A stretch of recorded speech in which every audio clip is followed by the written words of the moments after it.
अब पता नहीं प्रिंसिपल क्या कहेंगे, आज मेरा दिन ही खराब है। हाय अल्लाह, मुझे तो भूख भी लगी है।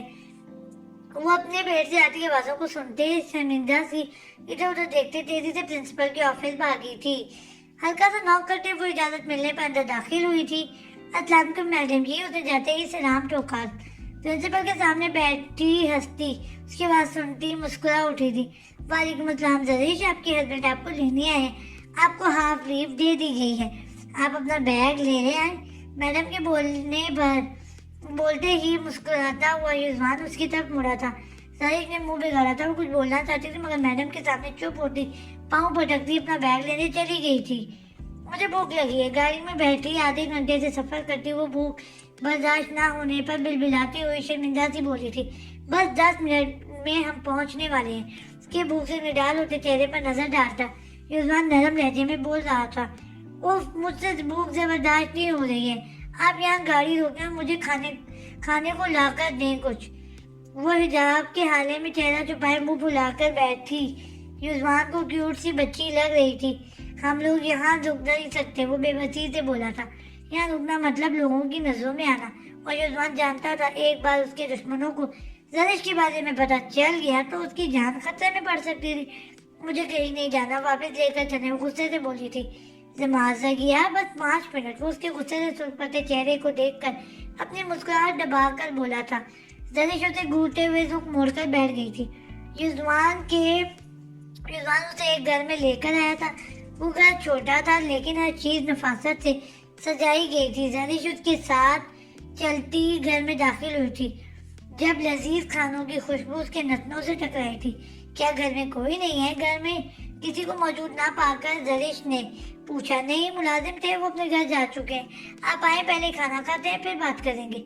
युजमान के बोलने पर वो फौरन उसके पीछे किचन में भागी थी। वो दोनों खामोशी से खाना खा रहे थे जब युजमान को देखते जरिश की आंखें चमकी। उसने गौर से युजमान को देखते सोचना शुरू किया था, मेरा चेहरा ज्यादा प्यारा लग रहा है जमाजा गया। उसकी नजरें अपने चेहरे पर जमी महसूस करते युजमान ने शरारत से पूछा। हाँ, वो मुस्कुराहट पास करती बोली थी। युजमान को उसकी मुस्कुराहट से कुछ गड़बड़ का एहसास हुआ था। Scene change. घर में शादी की तैयारियां शुरू हो चुकी थी। वैसे तो जमीर और जमल का निकाह सादगी से होना था मगर पप्पू माजदार ने जमल को जमीर की फरमाइश पर नया जोड़ा भी दिलवा दिया था। कल जमल का निकाह था, इसलिए पप्पू उससे कोई काम नहीं करवा रही थी। जरीश ने वैसे ही बोलचाल जमल से बंद कर रखी थी। तुम्हें शर्म नहीं आई मेरे शौहर को बसाते हुए? जमल छत पर बैठी थी जब आरजू उसके सर पर आती बदले आदि से गोया हुई। ओ बीबी, मेरी बहन को बोलने के बजाय अपने शौहर से पूछो उसे क्यों इतनी आग लगी है मेरी बहन से शादी करने की। जरीश जो आरजू के पीछे उससे बात करने आई थी उसकी बातें सुनती वो नागवारियत से चीखी थी। जरीश, कैसे अल्फाज इस्तेमाल कर रही हो तुम? जरीश के मुंह फाड़ कर बोलने पर जमल ने उसे सरजनिश किया। अब क्यों रोक रही हो?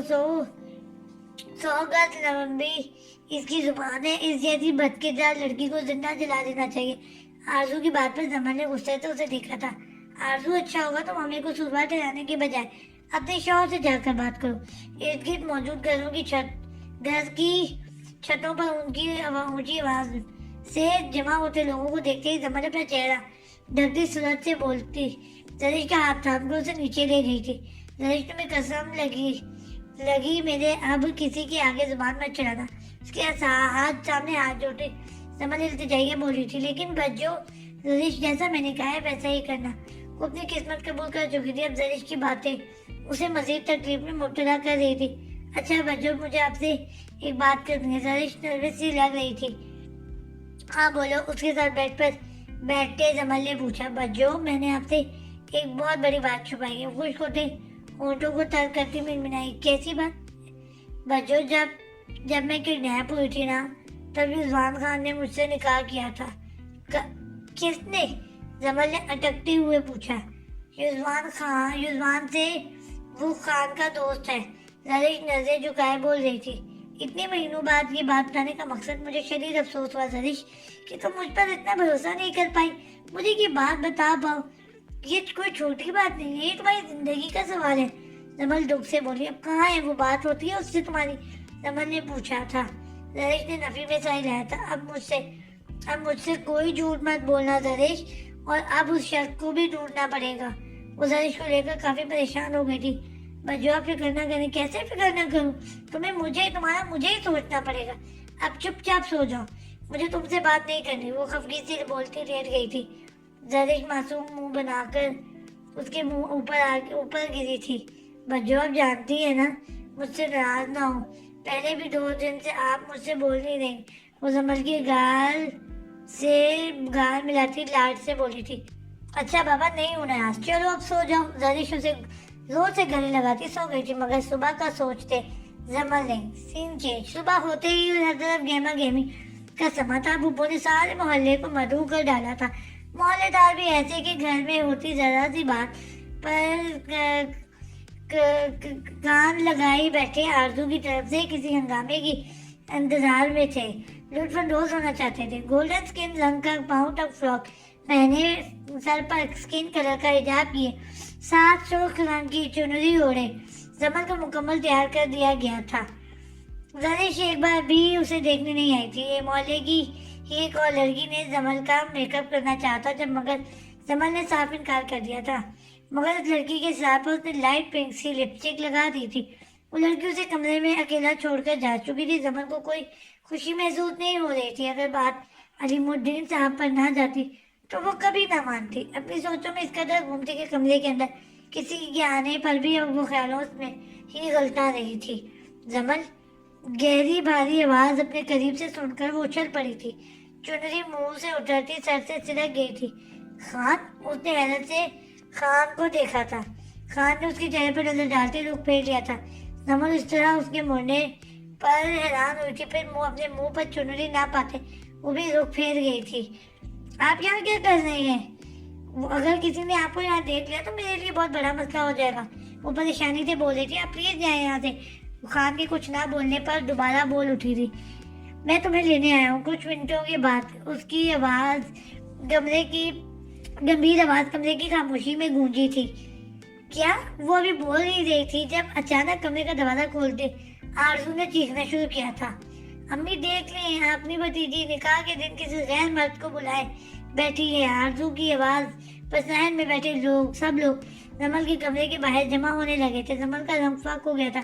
सबकी नजर खुद पर महसूस करते जरिश जल्दी से सबको पीछे करती जमल के पास आई थी। बच्चों आप ठीक है? उसने धीमी आवाज में पूछा था। अरे कमबख्त, मैं समझती थी ये अच्छी लड़की होगी, मुझे क्या पता था इसको अपनी बहन के रंग चढ़े हुए हैं। खान को देखती फूफू सबके सामने बेइज्जती महसूस करती चटक कर बोल पड़ी थी। फूफू जैसा आप सोच रही हैं वैसा नहीं है, प्लीज मेरा यकीन करें। जमल अपनी इज्जत का जनाजा निकलते देख कर गिड़गिड़ाने पर आ गई थी। मुझसे शादी नहीं करनी थी तो साफ साफ बता देती। अपने आशना के साथ भागने की कोशिश करना जरूरी था? जमीज गुस्से से भरा खान को देखकर जमल को तंजिया बोला था। बड़ी पाकीज़ा बनती है, चेहरा ऐसे छुपा कर रखती है जैसे पता नहीं कितनी पाकबाज हो। आजकल की लड़कियों का भरोसा नहीं है। जमल मुंह पर हाथ रख के लोगों की बातों पर रो रही थी। बाप का साया नहीं है सर पर, तभी इतनी आजादी से अपने आशना को बुलाया था। इन जैसी लड़कियों को गैरत के नाम पर जला देना चाहिए। चुप, एकदम चुप। अगर किसी ने कुछ कहा तो उसे गैरत के नाम पर मैं जला दूंगा। उन सब की आवाजें सुनकर जुड़िलाता खान गुस्से से बोलता सबको खामोश करवा गया था। माजिदा बहन अपनी भतीजी का इसी लड़के जैसे निकाह पढ़ा कर निकालो घर से। हम इन जैसी लड़कियों को अपने मोहल्ले में नहीं रख सकते। एक बुजुर्ग आदमी के बोलने पर सबने हामी भरते खान और जमल को देखा था। मैं कोई निकाह नहीं करूंगा। रास्ता तो मुझे अजीब पागल लोग हैं। खान उनको देखता तेज लहजे में बोला था। हम पर तुम्हारा ये रूप नहीं चलेगा। मौलवी साहब आए बैठे हैं, इनका निकाह पढ़ो। और माँ बहन माजिदा बुजुर्ग आदमी दोबारा बोले थे। खान का दिल गया था अपने घर निकाल कर उस आदमी का दिमाग उड़ा दे जिसमें खन्नास भरा पड़ा था। ये जोर जबरदस्ती मुझ पर नहीं चलेगी। वो गुस्से से जा रहा था। तुम्हारी वजह से हमारे सर में खाक पड़ी है। अब हम इसको अपने घर नहीं रखेंगे। चुपचाप निकाह कर लो वरना